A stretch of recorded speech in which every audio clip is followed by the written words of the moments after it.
Sure. interview. So let's get into it. Cool. So Michael, I'll just let you introduce yourself and the company, Sure. and I'll just ask you a bunch of questions, and we can just take it from there. Sure. So my name is Michael Guimarin. I'm the co-founder of WordOut, which is a software SaaS with marketing and AI integrated to it, which is the best way to get the word out for new businesses. The goal of the product and of the company is to explore and help people leverage AI in marketing workflows. So we all sort of understand the marketing workflows. We understand that AI is going to be a big thing.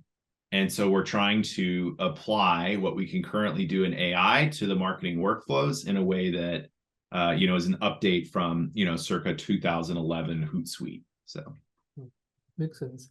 And we have been working on WordOut for a while now. It has been like really interesting. We started from nothing, and then we are now here. Can you talk about that journey? Like, how did we meet?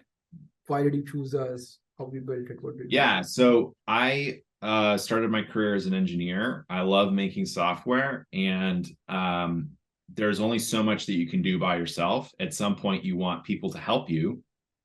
And so I looked in the market, found you and your team, and we hired you to help me specifically as the technical guy to build out this application, this MVP. And I really enjoyed working with you. It was fun.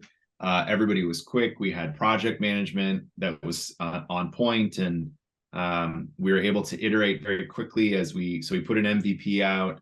We got customer feedback, or we actually got prospect feedback. Then we made adjustments, and on and on and on. And now we have customers that are paying. So we're post-revenue startup.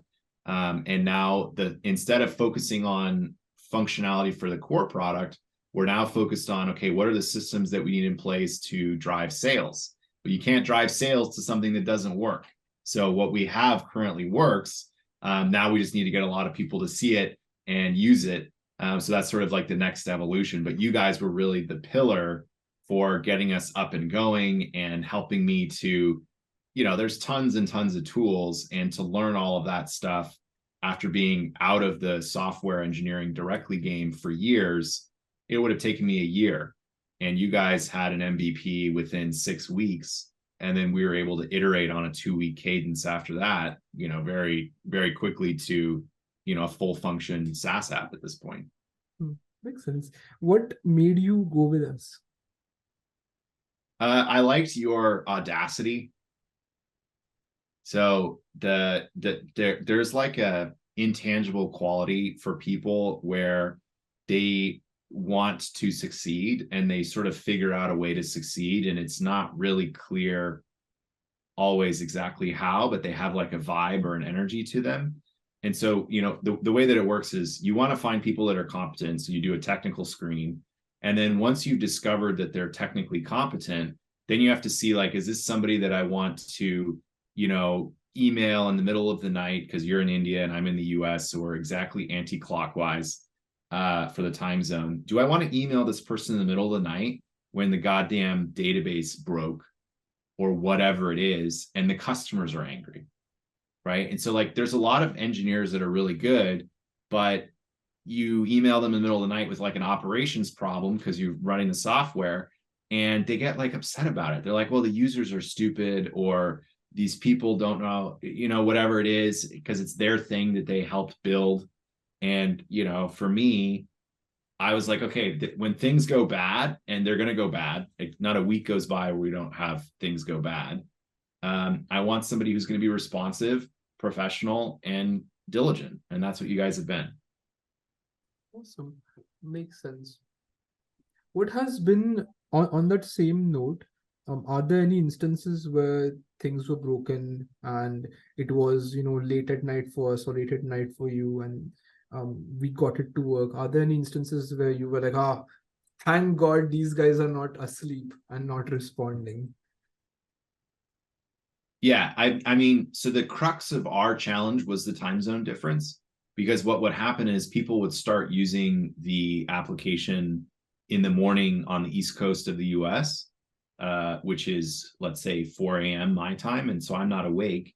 And so then I would wake up to, hey, things aren't working. And so then I would email you guys and you're right about to go to sleep.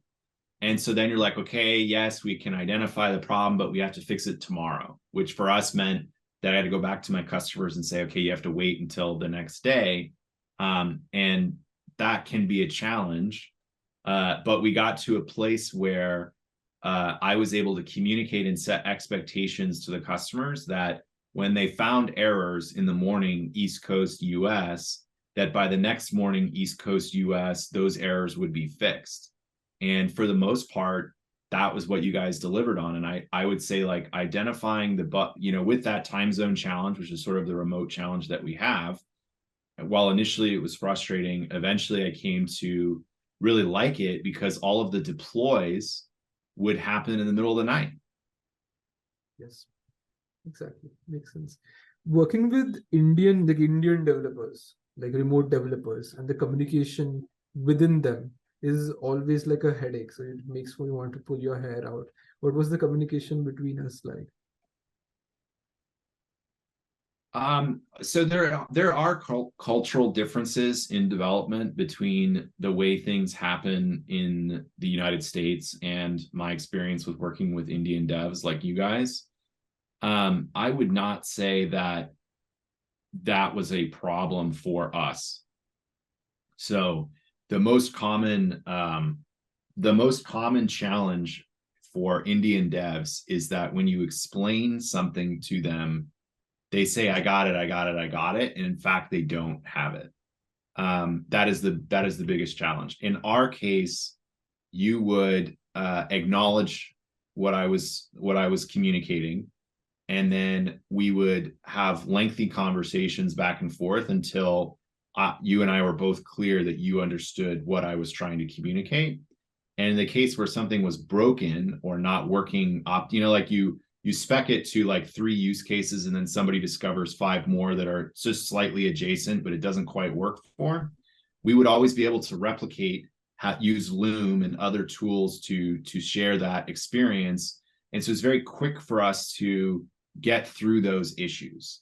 And so while there were cultural issues in terms of, it's just everybody's different, right? Like you got the Eastern European guys, they always, rewrite the whole open source software to optimize 1%, and then you can't do anything with it. So, I mean, everybody you have to trade-offs with. And I think, the Indian devs problem, like I said, is usually like arrogance. And that wasn't something that I had an issue with you guys. Okay, awesome. Cool. Makes sense.